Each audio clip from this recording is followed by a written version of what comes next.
and that's this difference between implied and earned trust. Can you expand a bit on that difference between implied and earned trust for us? Yeah, I think the basic definition is, implied could mean your position, your authority, your job title, your family, who you are in your family, father, husband, wife, etc. And then as we go through tough times, repetition, other things that we'll talk about, I think it gets to be earned, and that takes time. It's also very fragile. If I compare it or talk about trust in the military ranks, really that defines our profession of arms. You know, trust has been proven on the battlefield so many times. And this example is implied because if you wear the American flag, we're coming for you, whether you're wounded or I mean, it's happening right now on TV today. We had an F-15 go down in Iran, and there's nothing we will not do to get that pilot out. And that's pretty strong. No other military in the world does that. That aspect of trust is paid with blood and sacrifice through many decades, through many conflicts. And that's again what sets us apart. I got a quick story that it's very short, that I've kept with me throughout the years and shared with other people. And I wish I knew the author. It's unknown, but it's named Comradeship. And I think many can relate to this. And it goes like this. So when a soldier was injured and couldn't get back to safety, his buddy went out to get him against his officer's orders. He returned mortally wounded, and his friend, who he had carried back, he was dead. The officer was very angry, and I told you not to go. Now I've lost both of you, and it was not worth it. The dying man replied, but it was, sir, because when I got to him, he said, Jim, I knew you'd come. I've seen him multiple times on the battlefield and with our profession, and it's pretty powerful. I just, real quick, Tom, if you don't mind, I'd like to share a story, more of a relevant story Sure. that I experienced when I was a battalion commander in Iraq. One of my company commanders, call sign Bearcat 6, was conducting convoy security, which is security for a moving convoy. In this case, he was escorting four vehicles, providing overwatch, and it went bad. One of the vehicles was hit by an ID. The truck turned over. It was on fire. Radios were going crazy. Soldiers on the ground reacted as they were trained to react. They're pulling their buddies out. They were on fire. Wasn't a pretty scene.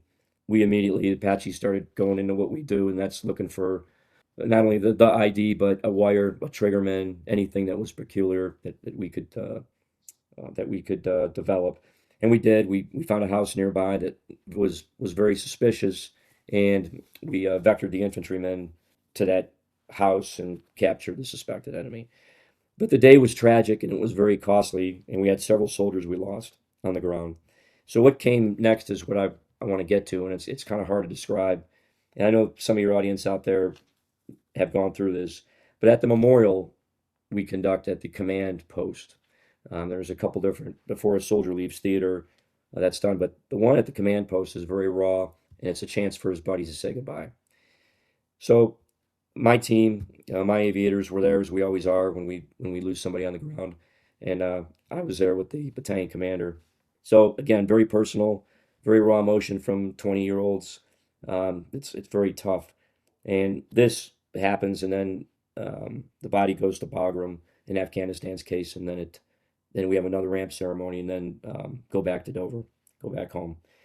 So as we looked at this, and my aviators and the infantrymen were embracing tears, moments of grief, sacrifice. I was talking to the battalion commander, and he says, "Hey, Doug, I gotta send him back tomorrow. We had a tough mission, and we gotta go back." So we walked over to my pilots, and we walked over to the infantrymen, and the young company infantry company commander was there, and the battalion commander explained, "Hey, we got to go back. I got to send you back out tomorrow." So you can imagine at that time and at that point, the emotion, with tears that still in his eyes, he looked up and he said, "Yes, sir. Whatever needs to be done, we'll go. But I have one request, and this is to his boss." He says, "I need Bearcat 6 over my shoulder, protecting our convoy, protecting us." Um, he looked at me for an indication of a yes, and I said, "That's not necessary. Of course, we'll be there." Um, as this all happened, you could see, the implied trust that we have protecting our soldiers on the ground was obviously a given. But through this event, which was pretty emotionally significant, your earned trust goes up. And that's a day that I'm sure all those that were involved will never forget. And from that point on, we worked with this unit again, and it was, there wasn't anything we wouldn't do for each other. But that's not uncommon, as you obviously I pointed out the example that's happening today. So that's going from implied to earned, and it doesn't happen easily. Sometimes it's very hard, but it's pretty special. Certainly. Thanks for sharing those too. The story about the soldier who went out there on the battlefield, sacrificed his life to bring his buddy back, and obviously this story about Bearcat 6 and those both really are poignant, great examples of what trust looks like.